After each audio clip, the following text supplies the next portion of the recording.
Hi, I want to talk about why you shouldn't just love yourself.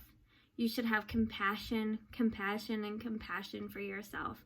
And no, I'm not going to say you should just love yourself and love who you are and there's nothing you need to change. This is different than that. This is truly having understanding for parts of you and compassion for them. Often in therapy, I will have clients talk about parts of themselves that they're very unhappy with about themselves. Parts of them that they felt let them down at times in their lives. And often this will turn into, when we're talking about this part of them, they're very mad, and they'll start kind of not yelling, but, telling that part of themselves, why did you let me go through this? Why did you let me be hurt for so long? And why was it like this? And they're very frustrated. And that emotion is completely understandable. It's completely acceptable. It's okay to be mad and it's okay to be hurt. There's no such thing as a bad emotion. Those emotions are real and they're there for a reason. But when I have a client that is doing that, I often try to get them to understand that part of them.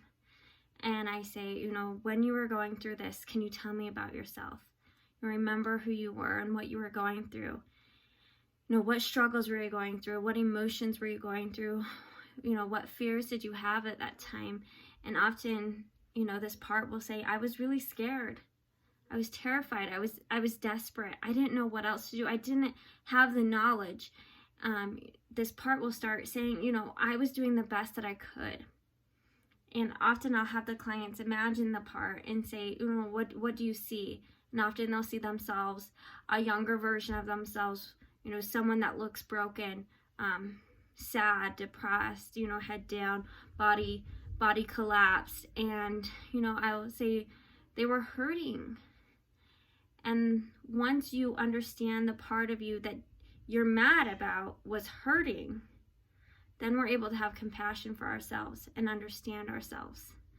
And when we listen to that part of us that was hurting and made these decisions and why they were going through, and we're able to give them compassion, we're often able to go into the room with them and pick them up and say, you don't have to carry this burden anymore. We went through a hard time, we carried a burden, and I don't need you to carry it anymore. We're in a new place now.